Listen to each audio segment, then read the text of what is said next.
সম্মানিত ভিউয়ার্স, আমরা সেই আজকের এই বিজয় উল্লাসের জায়গায় আসছি। আমরা সংসদ ভবনের দক্ষিণ প্রান্তে আসছি। এই রোডে আপনারা দেখতে পারতেছেন হাজারো জনতা আজকে এখানে উল্লাস করতে আসছে বাংলার ছাত্র জনতা।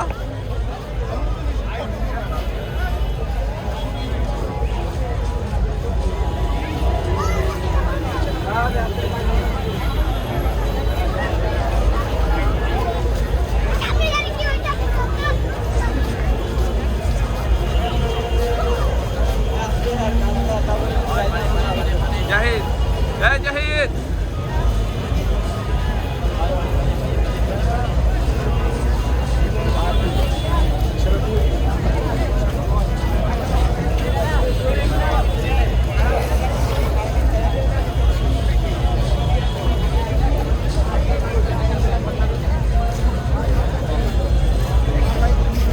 চলো, জাহিদ আসো, আমার ব্লক করে আসো।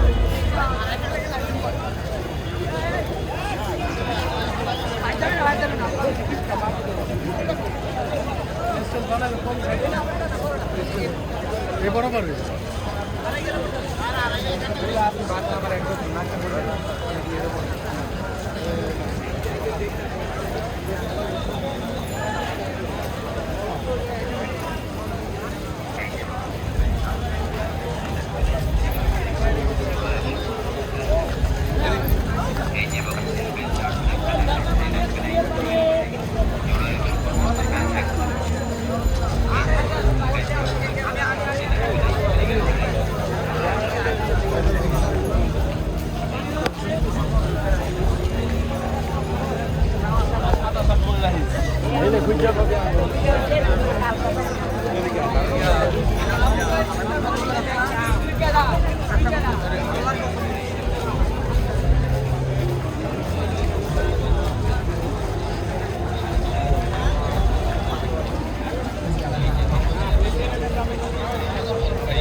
সম্মানিত ভিউয়ার্স, আপনারা দেখতে পারতেছেন হাজারো লাখো মানুষের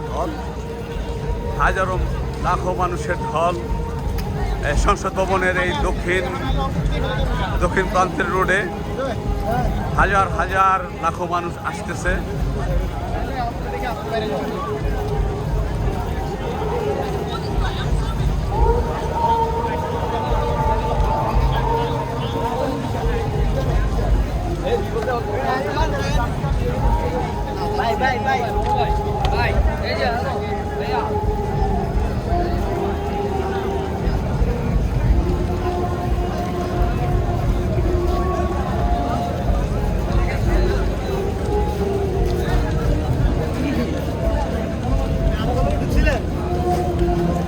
ভিতরে ঢুকছেন একেবারে।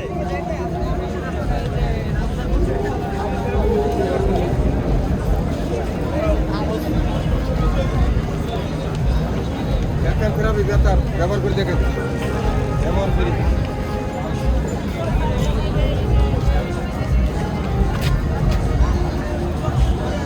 বিভিন্ন সাংস্কৃতিক গোষ্ঠী তারা বিভিন্ন জায়গায় তারা সাংস্কৃতিক অনুষ্ঠান করতেছে। এই আজকের এই বিপ্লবী ছাত্র জনতার জয়ের দিবস উপলক্ষে তারা আজকে এখানে আনন্দ করতে আসছে। আজকে তারা সেই দিবসটাকে পালন করতে আসছে। আপনারা দেখতে পাচ্ছেন হাজারো লাখো মানুষের ঢল।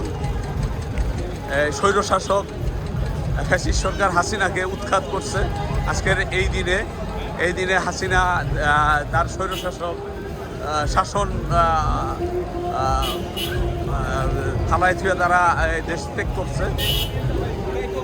এই ছাত্র জনতার জয় হয়েছিল, তাই আজকে তারা এই সমস্ত দলমত নির্বিশেষে তারা সকলে আজকে এখানে এই অনুষ্ঠান তারা উদযাপন করতে আসছে।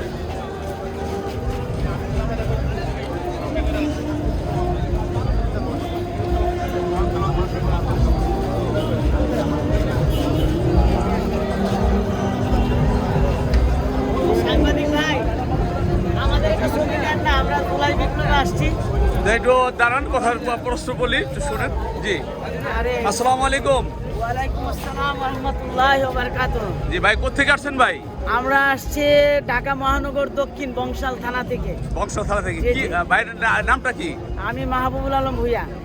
আপনি কি উপলক্ষে এখানে আসছেন?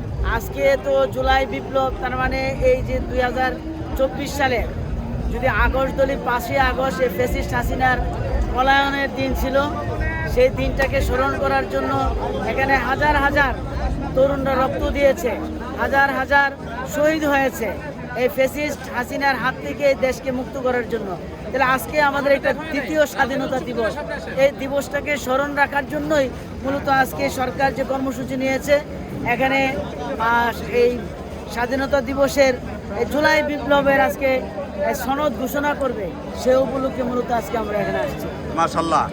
এই আপনি কি মনে করেন এই 1952 সাল থেকে শুরু করছে যে ছাত্র জনতারা ভাষার জন্য শহীদ হয়েছে এবং দেশ স্বাধীনতার জন্য শহীদ হয়েছে, এবং এই যে জুলাই বিপ্লবের যে তারা শহীদ হয়েছে, এই যে ছাত্র জনতা বারবার এই যে ফ্যাসিস্ট সরকারদের বিরুদ্ধে তারা যে রক্ত দিতেছে, এরকম কি চলতেই থাকবে? এই ধারাবাহিকতা কি চলতেই থাকবে? এটা আর চলতে দেওয়া যাবে না। মূলত আপনি সঠিকই বলেছেন, 52 থেকে নিয়ে শুরু করে এই পর্যন্ত যতগুলি বিজয় হয়েছে তার পিছনে ছাত্রদের ভূমিকা এই ছিল।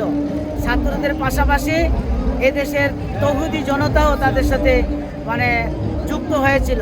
তাহলে আমরা চাই, যেমন 1971 সালে এই দেশটা স্বাধীন হয়েছিল, মানুষ মনে করেছিল যে এই স্বাধীনতার মধ্য দিয়ে তার সকল স্বাধীনতা তিনি অর্জন করবে, তিনি স্বাধীনভাবে কথা বলবে, স্বাধীনভাবে তিনি ব্যবসা বাণিজ্য করবেন। কিন্তু তা সত্ত্বেও দেশ স্বাধীন হলেও মানুষ স্বাধীন ছিল না, মানুষ ছিল পরাধীন।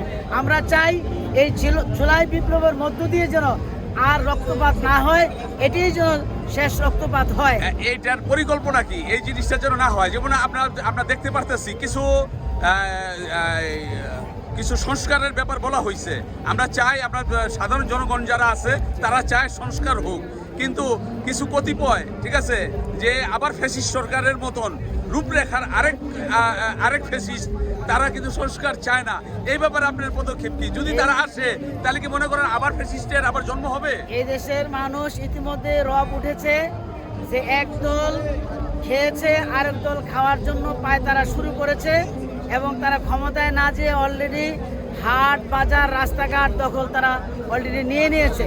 তার প্রতিবাদ এই দেশের জনগণ শুরু করেছে, এবং যে পেয়ার পদ্ধতি নির্বাচন সংস্কার, এটি ছাড়া তাহলে আরেক ফ্যাসিস্টের জন্ম হবে।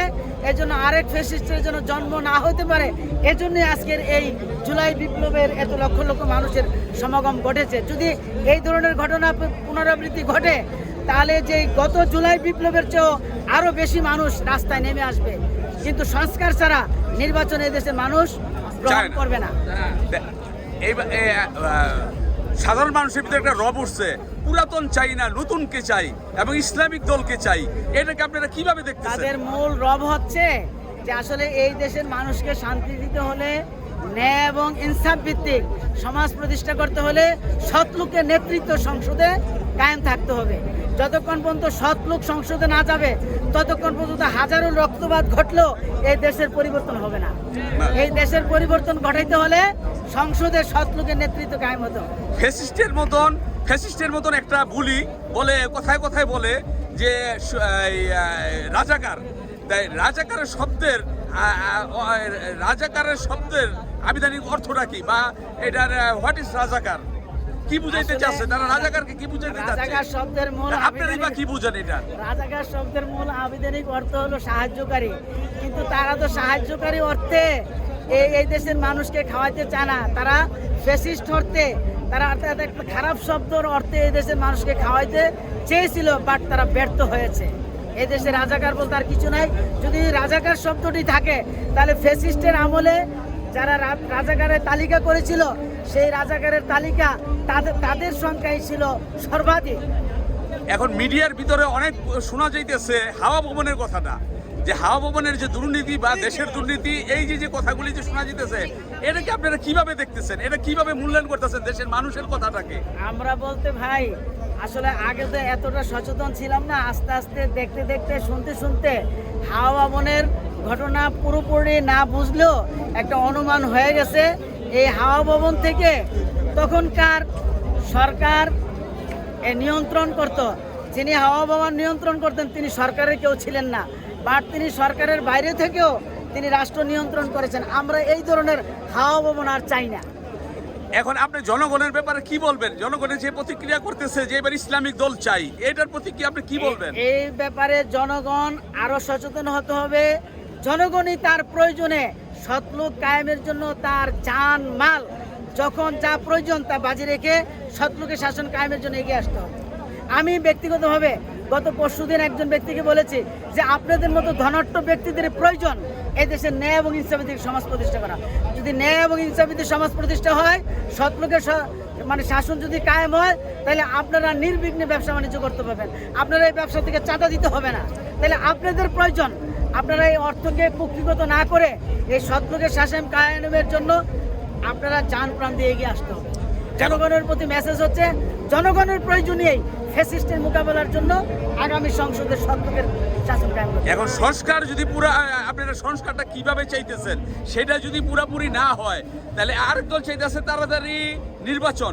এখন সংস্কার আর নির্বাচন এই মাঝে যদি একটা বিরাট গ্যাপ থাকে, তাহলে আপনাদের করণীয়টা কি? কি? আমাদের করণীয় বলতে এই বাংলাদেশের জনগণই করণীয় ঠিক করবে। যদি প্রকৃত অর্থে সংস্কার না করে যদি নির্বাচন দেয়, তাহলে এই দেশের জনগণই ঠিক করবে পরবর্তী করণীয় কি হবে। ধন্যবাদ আপনাকে, অনেক অনেক ধন্যবাদ। আসসালামু আলাইকুম।